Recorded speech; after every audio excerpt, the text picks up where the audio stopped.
1947 का वह पल जब भारत और पाकिस्तान दो अलग देश बने, इतिहास का एक ऐसा मोड़ था जिसने लाखों जिंदगियों को बदल दिया। लेकिन क्या हो अगर वह बंटवारा कभी न हुआ होता, अगर भारत एक अखंड राष्ट्र बना रहता, हिंदू, मुस्लिम, सिख और अन्य समुदाय एक साथ एक देश में रहते, क्या यह एक शक्तिशाली, समृद्ध दक्षिण एशिया का सपना पूरा करता या फिर और बड़े संघर्षों का कारण बनता? आइए इस काल्पनिक दुनिया में कदम रखें और सोचें कि अगर भारत और पाकिस्तान कभी अलग न हुए होते तो इतिहास, संस्कृति और भविष्य कैसा होता। बंटवारे की कहानी शुरू होती है ब्रिटिश औपनिवेशिक शासन से, जब फूट डालो और राज करो की नीति ने हिंदू मुस्लिम तनाव को बढ़ाया। 1947 में ब्रिटिश जल्दबाजी में भारत छोड़ गए और धार्मिक आधार पर देश को भारत और पाकिस्तान में बांट दिया। करीब 1.5 करोड़ लोग विस्थापित हुए और 10 से 20 लाख लोग मारे गए। लेकिन मान लीजिए ऐसा नहीं हुआ। मान लीजिए कांग्रेस और मुस्लिम लीग ने एक समझौता कर लिया और एक अखंड भारत का संविधान बनाया गया। यह भारत पंजाब, बंगाल और सिंध को एक साथ रखता, जिसमें आज का पाकिस्तान और बांग्लादेश शामिल होता। सबसे पहला बदलाव होता राजनीतिक। एक अखंड भारत में मुस्लिम लीग के नेता मोहम्मद अली जिन्ना और कांग्रेस के जवाहरलाल नेहरू, महात्मा गांधी और सरदार पटेल जैसे नेताओं को एक साझा सरकार बनानी पड़ती। यह आसान नहीं होता। जिन्ना का 2 राष्ट्र सिद्धांत कहता था कि हिंदू और मुस्लिम अलग अलग राष्ट्र हैं, लेकिन अगर बंटवारा टल जाता तो शायद एक संघीय ढांचा बनता जिसमें प्रांतों को ज्यादा स्वायत्तता मिलती। उदाहरण के लिए पंजाब, सिंध और बंगाल को अपनी भाषा, संस्कृति और धार्मिक पहचान बनाए रखने की आजादी मिलती। यह ढांचा 1946 के कैबिनेट मिशन प्लान जैसा हो सकता था, जिसे जिन्ना और कांग्रेस ने ठुकरा दिया था। इस काल्पनिक भारत में संविधान लिखना एक बड़ी चुनौती होता। वास्तविक भारत का 1950 का संविधान धर्मनिरपेक्ष और लोकतांत्रिक था, लेकिन एक अखंड भारत में मुस्लिम आबादी लगभग 30 to 35% को संतुष्ट करने के लिए और समावेशी नीतियां चाहिए होती। शायद संविधान में अल्पसंख्यकों के लिए विशेष आरक्षण या धार्मिक स्वायत्तता का प्रावधान होता। उदाहरण के लिए मुस्लिम पर्सनल लॉ को मान्यता मिल सकती थी, जैसा कि आज भारत में है, लेकिन इससे हिंदू मुस्लिम तनाव भी बढ़ सकता था, खासकर अगर हिंदू राष्ट्रवादी संगठन इसे तुष्टिकरण कहते। आर्थिक दृष्टि से एक अखंड भारत एक ताकतवर देश होता। आज का भारत और पाकिस्तान मिलकर लगभग $3.5 ट्रिलियन की अर्थव्यवस्था है। 1947 में एक अखंड भारत में कराची, लाहौर और ढाका जैसे औद्योगिक और व्यापारिक केंद्र होते। कराची का बंदरगाह और लोथल, गुजरात का प्राचीन व्यापारिक इतिहास भारत को वैश्विक व्यापार का हब बना सकता था। सिंध और पंजाब की उपजाऊ जमीनें खाद्य सुरक्षा सुनिश्चित करती। बंगाल का जूट और कपड़ा उद्योग, जो बंटवारे में भारत और पाकिस्तान में बंट गया, एकजुट रहकर और मजबूत होता। लेकिन आर्थिक विकास के लिए स्थिरता जरूरी थी और यहां चुनौती आती।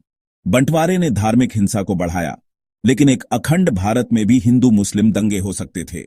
1946 के कोलकाता और नोआखाली दंगे दिखाते हैं कि धार्मिक तनाव कितना गहरा था। अगर बंटवारा नहीं होता तो सरकार को इन तनावों को रोकने के लिए मजबूत नीतियां बनानी पड़ती। शायद एक राष्ट्रीय एकता आयोग बनता जो धार्मिक और क्षेत्रीय समन्वय को बढ़ावा देता। फिर भी स्थानीय स्तर पर हिंसा की संभावना रहती, खासकर पंजाब और बंगाल जैसे मिश्रित आबादी वाले क्षेत्रों में। सांस्कृतिक रूप से एक अखंड भारत और समृद्ध होता। उर्दू, पंजाबी, सिंधी और बंगाली जैसी भाषाएं हिंदी और अन्य क्षेत्रीय भाषाओं के साथ फलती फूलती। बॉलीवुड, जो बंटवारे के बाद मुंबई में केंद्रित हो गया, शायद कराची और लाहौर में भी बड़ा होता। गंगा जमुनी तहजीब, जो हिंदू मुस्लिम संस्कृति का मिश्रण है, और मजबूत होती। साहित्य में प्रेमचंद, फैज अहमद फैज और सादत हसन मंटो जैसे लेखक एक साझा मंच पर लिखते। लेकिन धार्मिक कट्टरता, जैसे हिंदू महासभा और जमात-ए-इस्लामी की विचारधारा, संस्कृति को बांटने की कोशिश करती। सैन्य दृष्टि से एक अखंड भारत एक महाशक्ति होता। आज भारत और पाकिस्तान की सेनाएं दुनिया की सबसे बड़ी सेनाओं में हैं। एकजुट भारत की सेना 1947 में ही ब्रिटिश भारत की विरासत, 3 लाख सैनिकों और आधुनिक हथियारों को संभालती। इससे भारत का वैश्विक प्रभाव बढ़ता और शायद यह शीत युद्ध में एक तटस्थ ताकत बनता, जैसे गैर आंदोलन संगठन NAM में भारत की भूमिका थी। लेकिन एक बड़ी सेना का मतलब बड़ा खर्च भी होता और यह आर्थिक विकास को प्रभावित कर सकता था। कश्मीर का मुद्दा, जो बंटवारे का सबसे बड़ा परिणाम था, शायद कभी न उठता। कश्मीर एक अखंड भारत का हिस्सा होता और 1947 का भारत पाक युद्ध न होता। लेकिन कश्मीर में स्थानीय असंतोष, जो आज भी है, फिर भी उभर सकता था। कश्मीरी पहचान और स्वायत्तता की मांग एक अखंड भारत में भी चुनौती बनती। साथ ही बलूचिस्तान और खैबर पख्तूनख्वा जैसे क्षेत्र, जो आज पाकिस्तान में हैं, अपनी क्षेत्रीय मांगें उठा सकते थे। विदेश नीति में एक अखंड भारत का रुख अलग होता। वास्तविक दुनिया में भारत और पाकिस्तान ने शीत युद्ध में अलग अलग रास्ते चुने। भारत सोवियत संघ के करीब था और पाकिस्तान अमेरिका का सहयोगी बना। एक अखंड भारत शायद एक तटस्थ शक्ति बनता जो दोनों पक्षों से लाभ लेता। यह चीन के साथ 1962 के युद्ध को भी प्रभावित करता। एक मजबूत, एकजुट भारत शायद चीन को चुनौती देने में बेहतर होता और तिब्बत या अक्साई चिन जैसे मुद्दे अलग ढंग से हल होते। लेकिन क्या यह एकजुट भारत वाकई शांतिपूर्ण होता? शायद नहीं। धार्मिक और क्षेत्रीय तनाव एक बड़ी चुनौती होते। वास्तविक भारत में 1947 के बाद भी सांप्रदायिक दंगे हुए। एक अखंड भारत में जहां मुस्लिम आबादी ज्यादा होती, ये तनाव और गहरे हो सकते थे। हिंदू राष्ट्रवादी संगठन जैसे आरएसएस और इस्लामी संगठन जैसे जमाते इस्लामी एक दूसरे के खिलाफ खड़े होते। सरकार को इन ताकतों को संतुलित करना पड़ता, वरना देश गृहयुद्ध की ओर बढ़ सकता था। भाषाई विवाद भी एक मुद्दा होता।